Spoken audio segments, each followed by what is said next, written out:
So, I hope 2025 is everything you wanted it to be. How do we know? We just started. I'm Chris Cuomo. Welcome to the Chris Cuomo Project. I'm going to do something that I don't really ever do.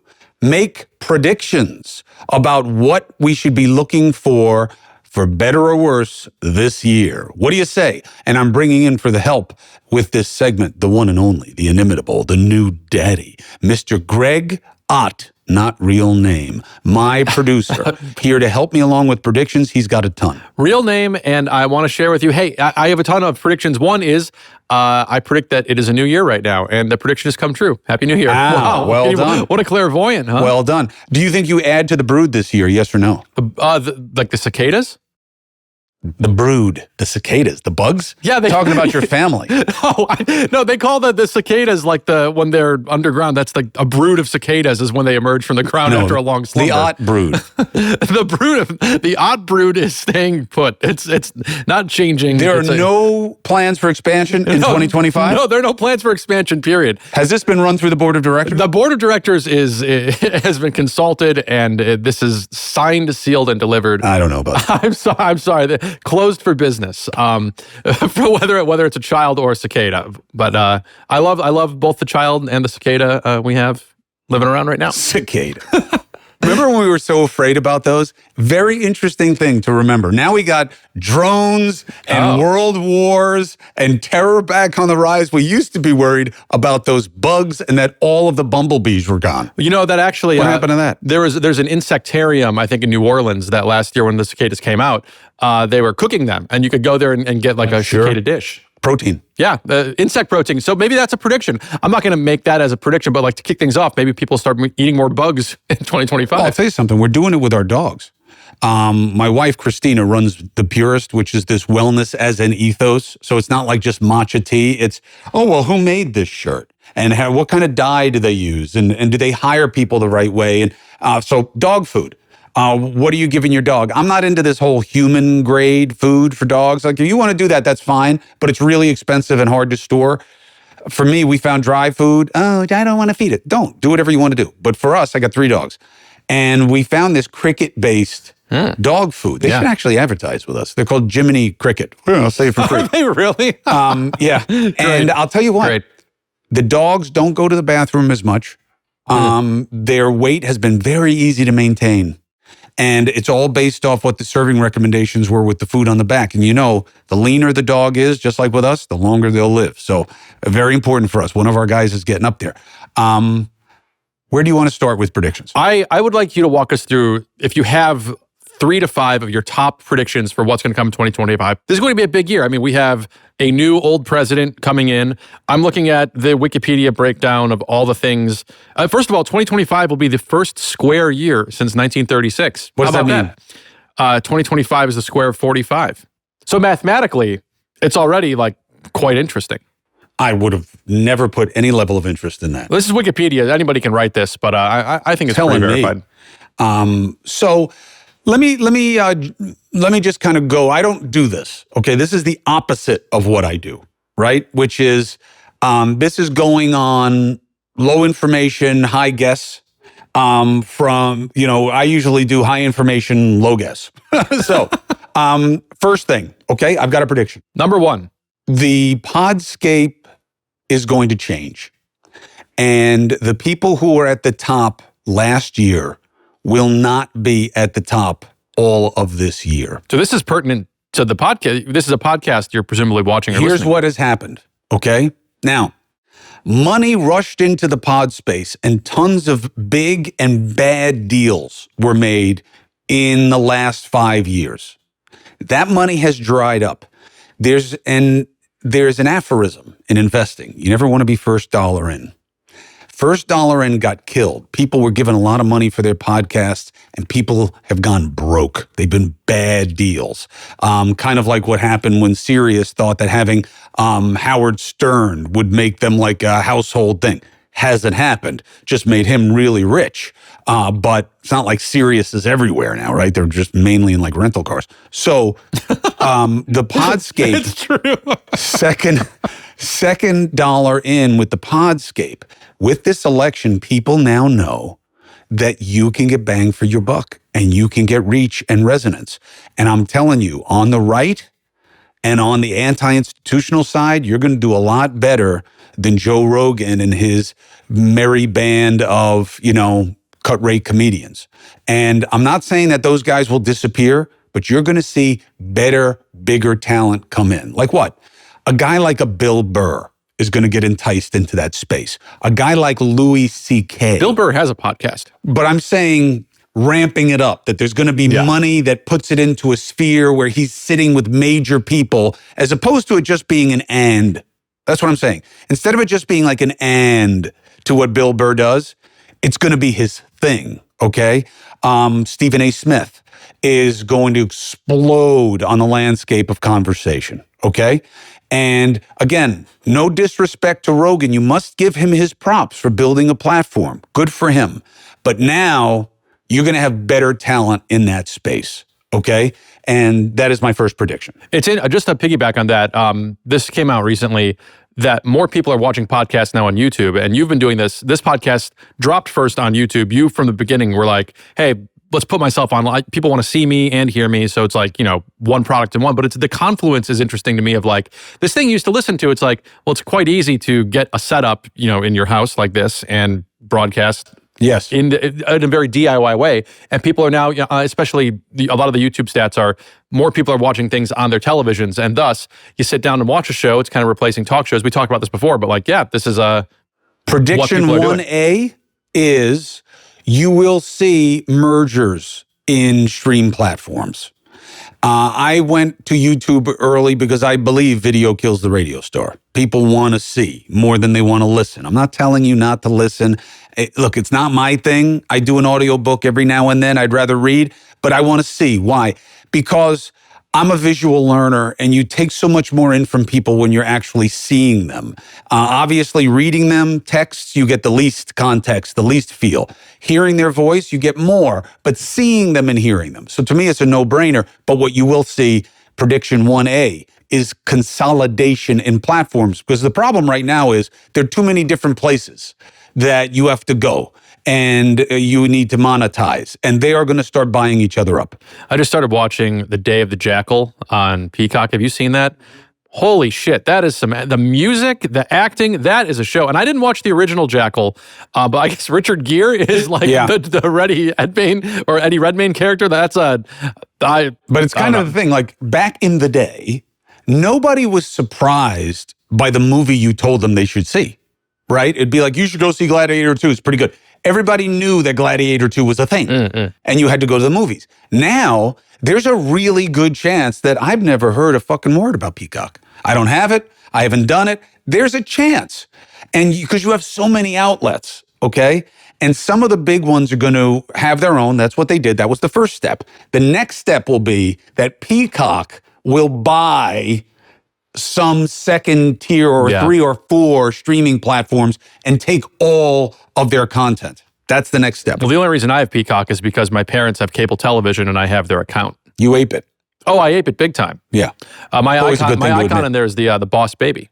Oh, really? So when I log on, I see the Boss Baby, and that means it's my time. It's time to watch television. My son found a really ugly, like caveman meets Minotaur kind of figure that he has made my avatar on all of our streaming. Oh, really? Yeah, which he thinks is hilarious. You don't have a picture of it handy? No. But as a caveman Minotaur. So hairy, does a Minotaur have like a spike on the head? It looks like kind of a cow-headed caveman. Oh. He thinks it's hilarious. Oh, yeah. Muscles marinara, as I call him. Next category that you want a prediction. Let's go economics. Anything big in the world of world business? First thing that's going to happen is Donald Trump is going to announce that the economy is already better just because he's here. And what this is going to be is politics, but it is politics of persuasion by evasion from the truth, okay? He was running down the economy on purpose. Now he has the opposite inclination. So suddenly it's going to not have been as bad as it was. And in fact, that's going to be true everywhere. Because the Biden administration definitely made some problems worse and made some problems better, but didn't message it well. Southern border. The numbers have been up and down, but they have been fixing infrastructure and dealing with some minute rule changes there that have actually flattened out with a couple of peaks that they had at the end of the year. There was one last big push that came in at the end of the year. People were trying to get in here before Trump. Interesting, right? Shows you how powerful narrative is, even in outside U.S. Audioscapes and listening spheres. So he's going to say the southern border is already better. Something he wouldn't have given Biden credit for, but that's where the credit deserves. Now, this is not unique to Trump. Very often, presidents get credit for what happened before them. And very often, they get blamed for what happened before them, right? It can go either way. So the economy is going to wind up being seen as much better. And I got to tell you what, I'm not going to believe it any more than I did when they were telling me it was terrible. You look at the media space, advertising, to play off my first prediction, advertising is in the shitter right now. People don't know how to make money with advertising anymore. They don't know how to measure it. They don't know who matters and where it matters and why it matters. Another prediction, 1B. Okay, so prediction 1, prediction 1A, prediction 1B. Television and podcasts and radio and whatever you want is going to go back to single or double partner models. You will see Chris Cuomo at News Nation saying, look, I actually drink Essentia. And here's why. I'm very sensitive to pH, whatever bullshit. There won't be bullshit. Whatever it is. Yeah, pH, yeah. And be like, oh my God, that's such a sellout. Tell it to Edward R. Murrow. He did it. Tell it to Cronkite. He did it. Tell it to Mike Wallace. He did it. Last time I checked, kind of giants of journalism, no? The Flintstones sold cigarettes. So this is what they used to do. Mike Wallace would be smoking a Chesterfield and tell you why he was. To me, at least it's transparent. What do you think? That it's not a commercial enterprise. You know it's a commercial enterprise. So everybody else is doing that. I think the link is affinity, okay? Like for me, I drive a 2014 Ford Raptor. Why? I think that truck was the best muscle truck evolution. And I like Fords. Now, that used to not be a thing for me, right? My brother's a Pontiac guy. I think as long as you have a direct affinity to whatever it is, I don't use Traeger grills because I think they're built cheap. You want to go back and forth about that? If you're a Traeger, that's fine. But for me, I will advertise what I think works for me. That's what I do here. I take this shit. I use this stuff. And we're going to go back to major partnerships in media.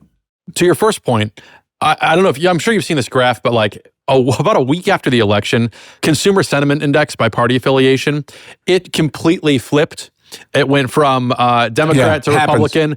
It was just like, Republicans are going to be in power again. Oh, now we think the economy is great. Like it shows what a partisan game. This has always happened. It has become more pronounced as the party system has become more of a binary battle to the bottom, where they are looking at through the prism of their own advantage almost exclusively. And to me, it's frightening.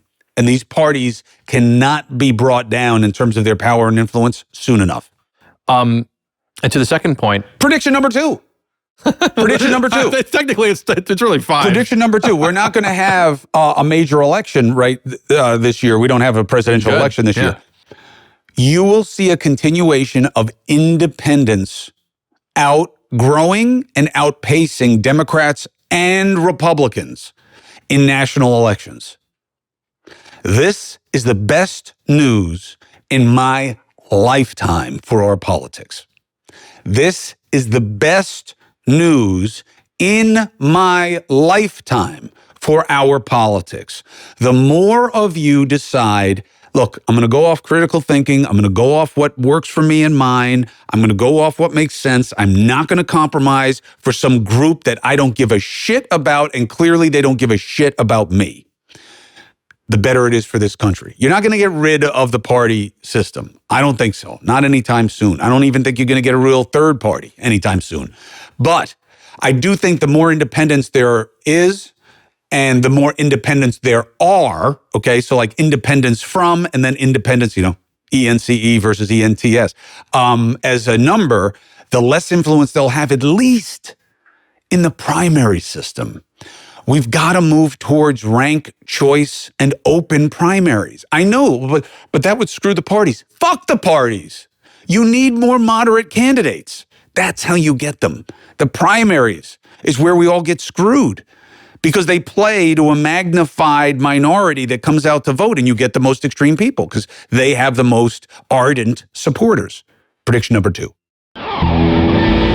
Support for the Chris Cuomo Project comes from Get Maine Lobster. Oh man, Christmas, New Year's. We're all trying to make a menu that makes people feel special, shows the love. And food feeds family, but also our idea of what is special. And you know what works best? Gotta have lobster involved. You got to. What better way for a cheat day around the holidays than with an amazingly succulent lobster tail from the place that is the birthplace of lobster in America's culture? Get Maine Lobster. Oh, Get Maine Lobster's mac and cheese with a side of fresh Maine scallops replacing the boring, burritos cereal. Come on. Right now, when you go to getmainelobster.com and you enter the promo code Cuomo at checkout, you get 15% off all orders. That's a good deal, especially for the holidays. Visit getmainelobster.com and use promo code Cuomo and you will get 15% off all orders today. Support for the Chris Cuomo Project comes from RadioActive Media. Business owners, CMOs, you got to plan on growing in 2025, right? There's going to be a lot of uncertainties this year, but not everything's uncertain, right? One thing for certain, things are going to be different. Why not utilize something reliable and stable for your marketing efforts and tap into the power of podcast and radio reach? In the U.S., listen to this. Audio reaches more than 271 million people every week. That's more than social media and digital media combined.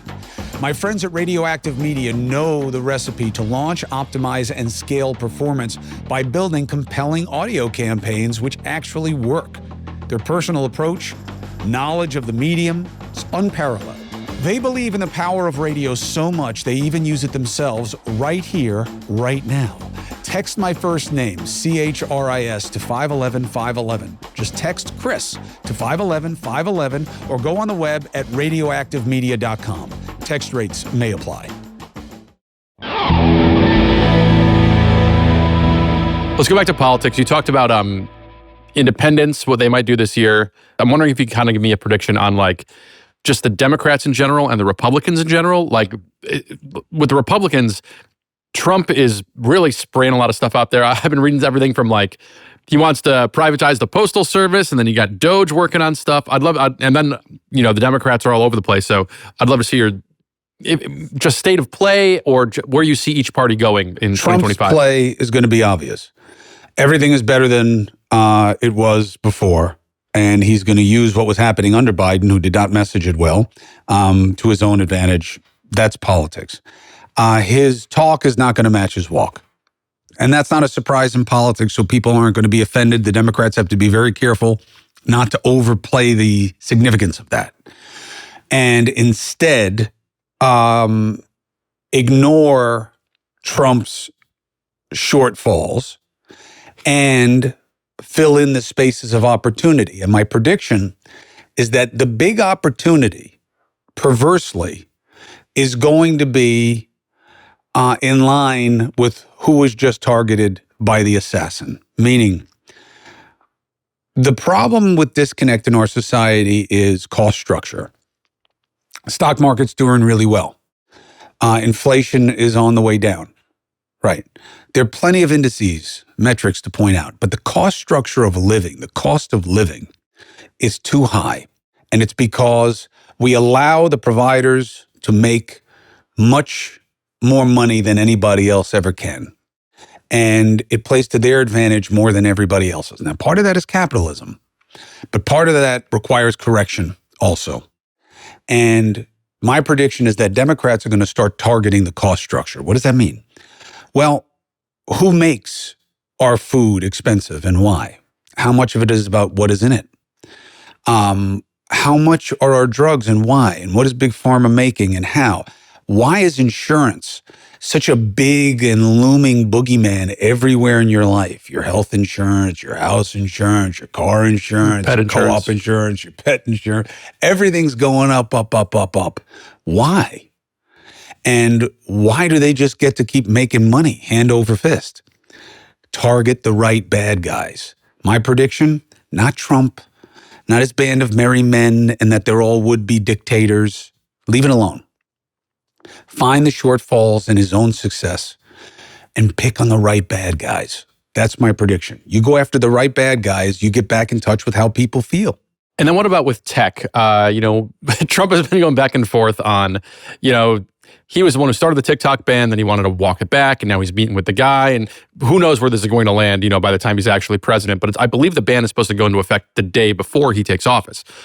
So not just TikTok, but with everything, with Australia passing the social media thing that bans, teenagers from being on the platforms, on social media platforms. You got Grand Theft Auto coming out later in the year. You got Avatar coming out. Is there anything in the world of technology that you could see that make a prediction for? The beautiful thing about technology is that it overwhelms us consistently. And our world is changing so much, so fast that anybody who predicts what's next, look, everybody's saying that we're getting closer and closer to where the technology gets integrated into the body, right? You used to have to sit down in front of it, then you could carry it, then you could hold it, then it was part of you, now you're wearing it. The next step is integration into you. Like that chess player. What chess player? The one who is alleged to have cheated using those vibrating anal beads. You see what I deal with? Alleged. But he would have done some anything people tested it out to figure to out get vibrating anal beads in there. No, I'm just saying that's a use of technology to help someone, progress. Your habits aside, I don't know. I actually barely know how to play chess. The next step is going to be that it's in you. Okay, look, we've always done this with how we track our pets. It's only a matter of time before we put it inside of kids, and of course there'll be reaction formation to what is it doing? What else is it doing? Of course, there'll be tension. But the next step is obviously to integrate it into the person, right? And then you get all the scary things about becoming the machines, then the machines take us over, all that. So that's where technology is taking us. And to me, it's not even predictive. It's just suggestive. That's the way it's going. But I don't see anything this year that changes our lives as we know it the way this did. I do believe that you're going to see curbs and guardrails, let's say, and I'm worried about them. I don't buy that TikTok is an instrument of China. I do believe that they don't use it there the way they allow us to use it here. And I think there is a lesson in that. I think that the algorithms need to be shifted. And I think it defeats the censorship argument. The censorship argument is a good one. I believe in more ideas, not less. I do. I believe in that. And I think that you have to fight the fight and that the censorship is not worth what it gives you because it empowers things that are being ignored or being censored and it makes them seem like they're more valuable than they actually are. So instead, I think you change the algorithm to reward different things. Now, I don't know how you make a high ground argument on the basis of what it's rewarding now. It's like constantly pushing you towards sex, provocative shit, and outrage. So is that the fruit of free expression any more than if it's pointing you towards success stories, life-changing moments, and technological advances? I mean, is one inherently more valuable as idea, as speech than the other? I don't think so. And why is it that even my fitness videos take me to tits eventually? Oh. Like the algorithms just push you towards prurience. Oh, not mine. Bullshit. Okay? I'm just saying I have no problem with changing the algorithms so that they reward different types of behaviors. Why is it free speech and free marketplace to have the algorithms constantly pushing you towards what makes us worse? It's not what they allow in China. That's something that I think is worth discussing as a guardrail. And I think guardrails are necessary, but I'm very worried about them because I don't want to limit people's access to things. The algorithms do that without being an expressed or understood limitation, but they are that. And we're obviously okay with it, right? Because we're all trying to figure out how to maximize those algorithms to create our own reach, right? Everybody's a brand now. I think the ban of a certain age makes sense. As a parent and as somebody who realizes that the influence is clearly beyond the control of the ability to balance the influence.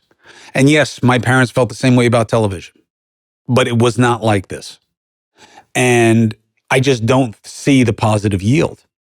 I don't hear the positive yield. There was a moment in time where all the gaming was making kids better hand-eye coordination. We're going to have a whole new generation of pilots. Oh, yeah. Didn't happen. But what we are seeing is that they're less connected. There's more deviance. There's more loner syndrome, lone wolf syndrome.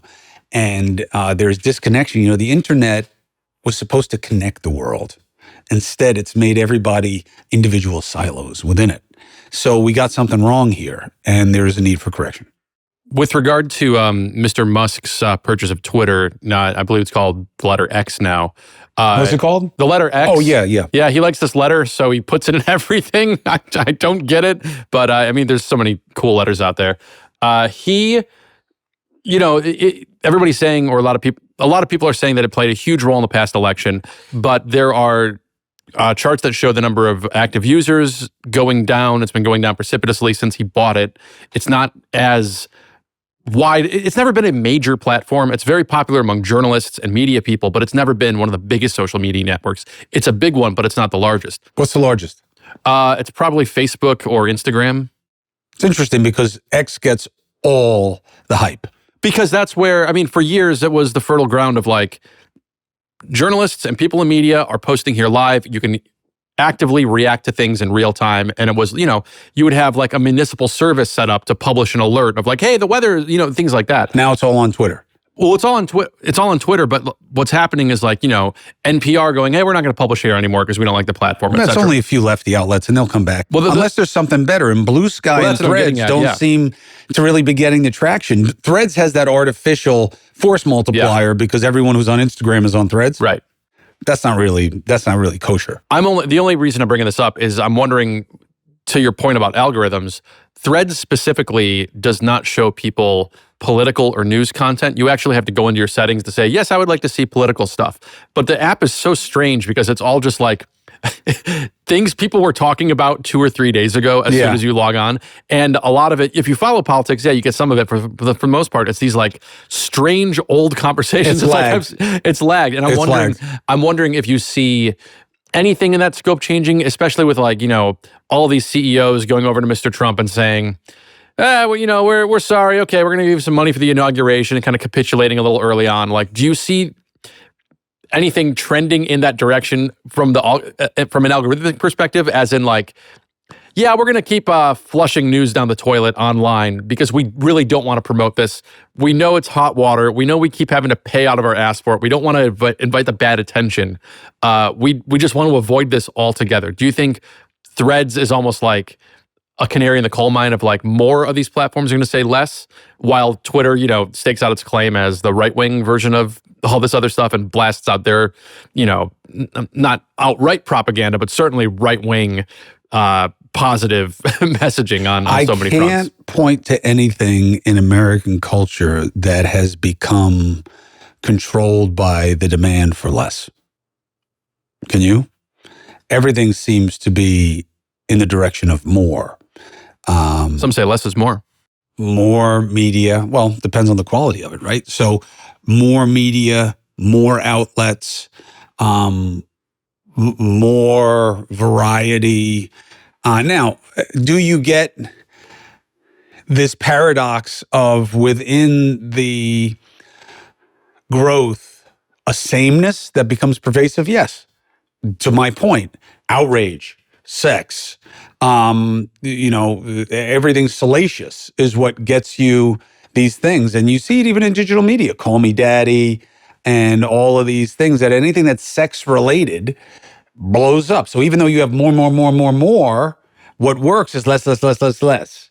And I think it's a problem. Just to interrupt, there's a great video essay in the New York Times from somebody a creativity expert who explored why it seems that everything looks the same and sounds the same these days. And it's because, in his opinion, the algorithms have reduced everything to this little tiny tip of the iceberg. Whereas if you get down to the bottom of the internet, the bowels of this iceberg, where I like to live, there's a ton of great stuff flourishing out there. But because all these platforms are pushing out what they want you to see, and it all is kind of homogenized, well, yes, that's why we're all listening to like very similar sounding music and very similar looking movies. And I know this is an argument that's going on forever, but like so much control is in the algorithm. A lot of that, the music is true. I see it in my daughter and her friends, the 14-year-old. And they're getting it all off TikTok. They're getting these playlists off of TikTok. So they're all listening to the same shit. And it's the same compendium, right? Because it's not like just Chappell Roan. It's like, these song selects. And look, it takes us back to the same thing. So the prediction is algorithms are going to have to change. There's going to be pressure. Stop telling us that you're not manipulating the information. Stop telling us that you can't regulate it. This is what you do, you mofos. You figure out where to put your ads on the basis of what's getting the most wattage. So you know how to do that. We want to change what you're manipulating to get the most wattage, to have a broader aperture. And I know that won't be as good for you. But literally, fuck you, because it has been stilted in your favor for too long. And Elon may say he's doing it differently. I don't know, because I think he's catering to a very specific agenda that he just likes. So that is not what I'm talking about. I'm talking about making more pie instead of figuring out how big a slice you can get in the existing pie. More pie. The algorithm should be changed to reward behaviors that aren't all prurient and bad for you. Okay, it's all junk food all the fucking time. And I think that can change and they can still make their money. And I think at a minimum, it's a conversation. You may say, no, I agree or disagree. That's fine. Let's have the conversation and let's make something happen. Support for the Chris Cuomo Project comes from Everyday Dose. Look, we all want to be better, mentally, physically, but our habits don't always match up with our goals. That's where Everyday Dose comes in. Coffee, yes, but better. Since I started drinking Everyday Dose, I've noticed I can get through my day with this consistent, smooth energy. No peaks and valleys, all right? That kind of roller coaster caffeine crash deal. No more. I'm big on gut health. This blend of collagen and mushrooms is like a 1-2 punch for keeping me regular and feeling good. Taste? Legit. Smooth, rich coffee flavor. Definitely tastes like coffee because it's made with premium roast Arabica coffee extract. Head over to everydaydose.com/Chris and you will get 25% off plus 5 free gifts with your first order, including a USB rechargeable frother.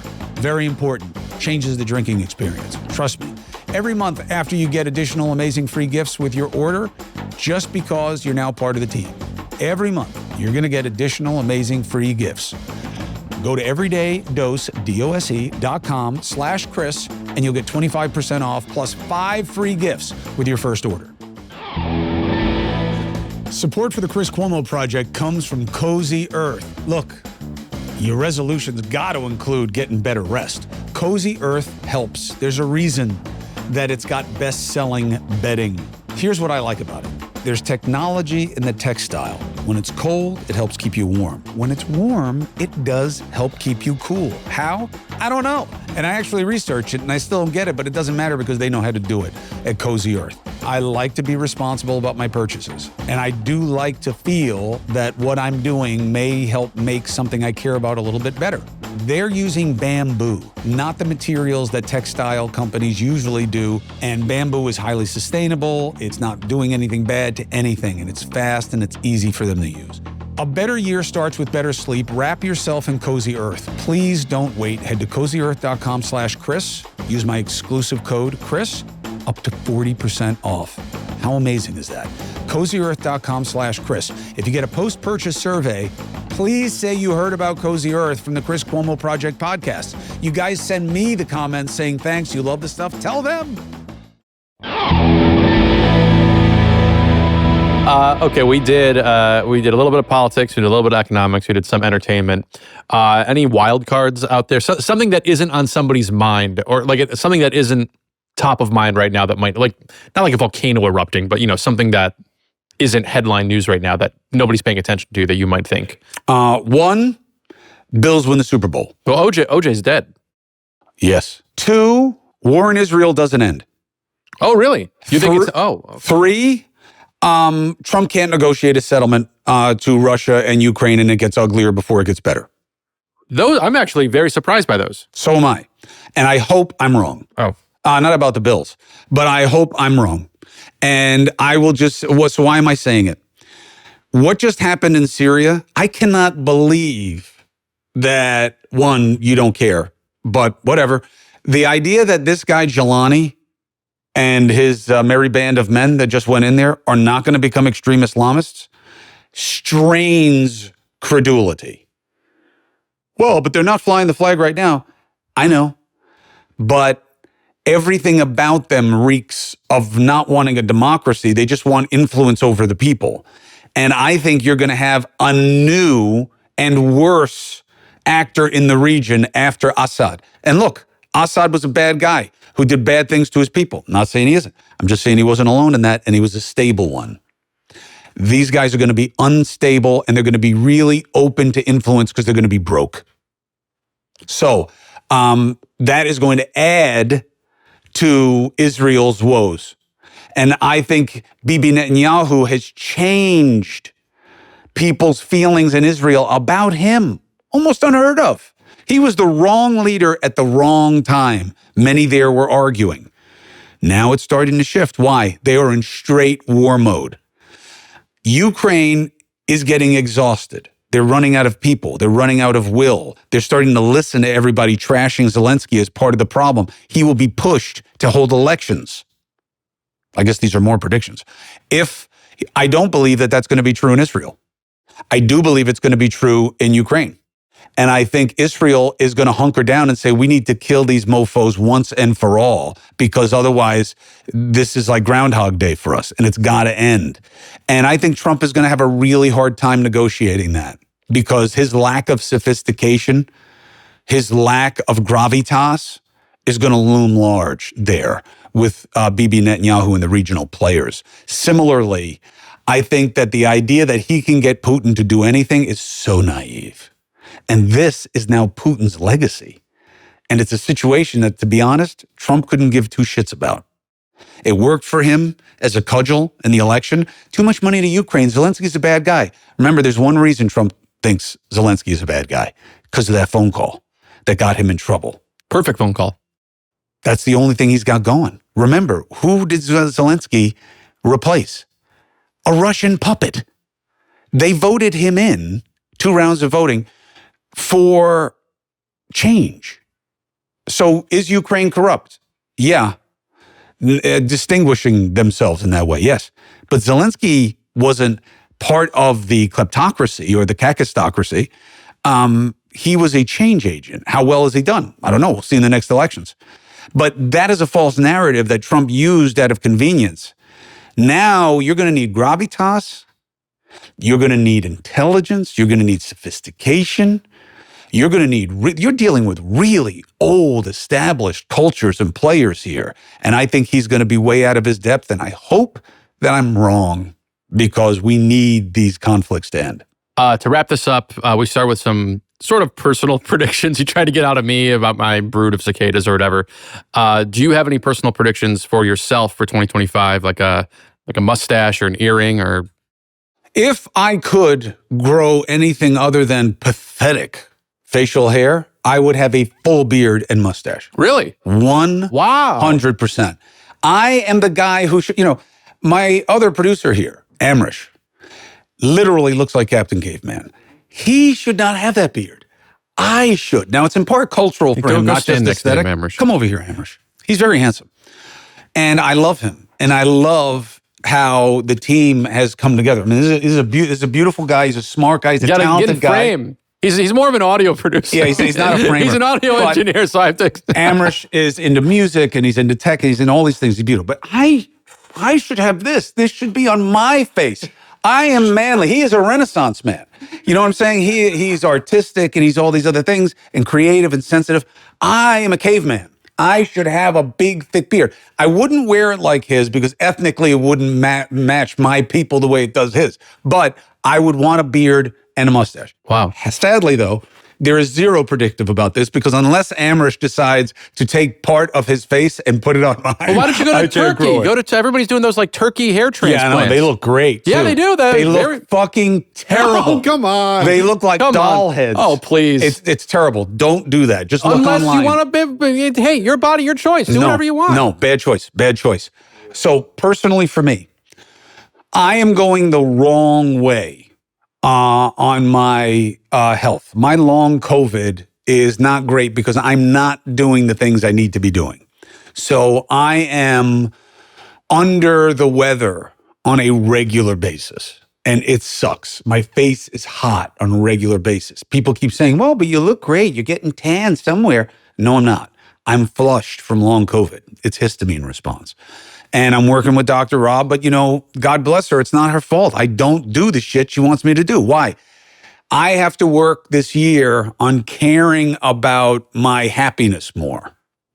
Not to get too complicated and how much do you really care about my shit? You got your own shit. But you can't just live through what you do for other people.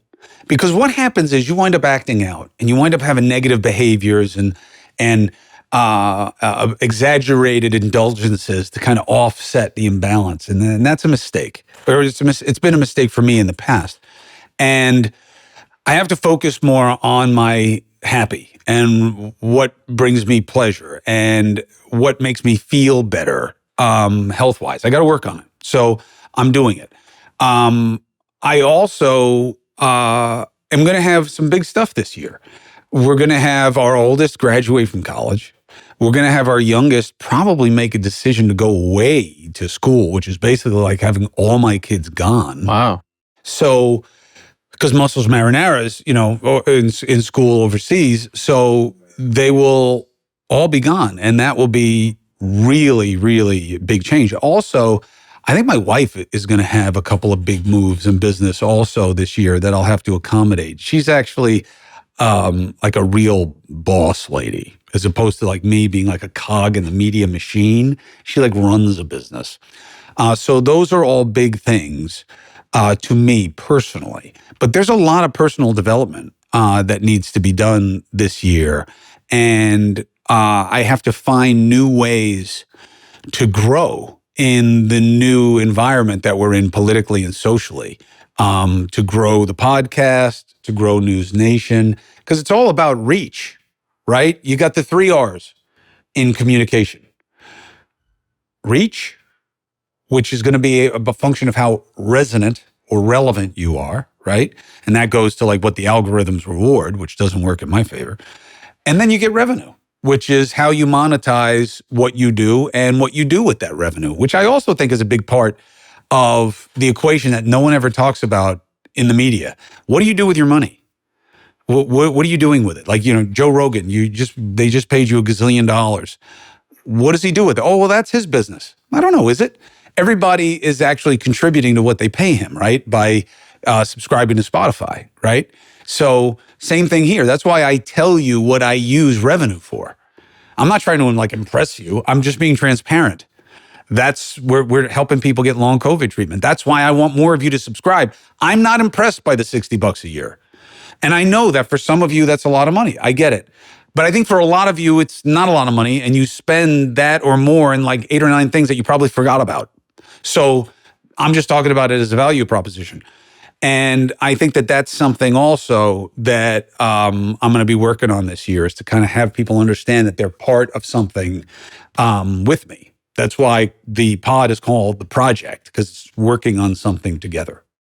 Well, just from my perspective, I hope that myself and Amrish and the team, that we're at least able to help bring you a little bit of happiness. And I have a good time recording this. We all usually have a good time doing this. We love working on this particular project with you. It's always very fun to come and talk about all this cicadas and sandwiches and my last name and all that. So I at the very least, I hope that as down as the news will likely get with everything you went over, there's going to be a lot of ups and downs this year, as they are every year.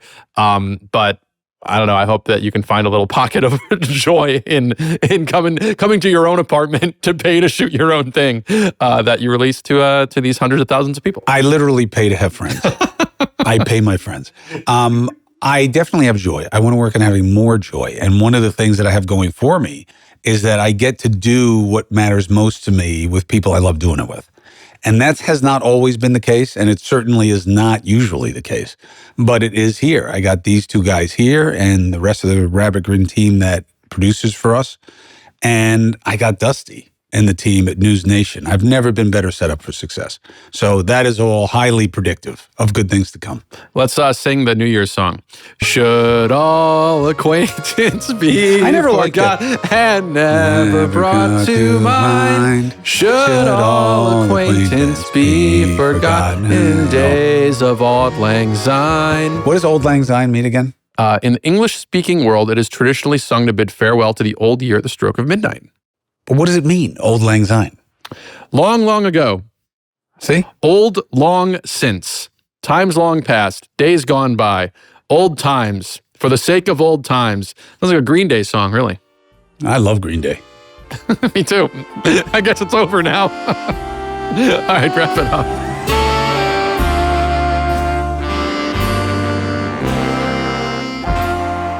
Look, I'm not in the prediction business. I'm in the business of helping you make sense of what actually happens around us. But sometimes it's good to project out into the future of what we think may happen. And sometimes that can happen to motivate what actually does happen. I'll tell you what, if you think you're going to strike out, the chance you strike out goes up. If you think you're going to hit a home run every time, you're not going to hit a home run every time. But there's a better chance that you don't strike out. So maybe if we plan for success, we may find more of it as long as we do the right things. And a big part of that is us doing it together, okay? I am so grateful and thankful for what we have built together to this point, and I am all in on doing even more and better this year with you. So what do you say? Let's get after it.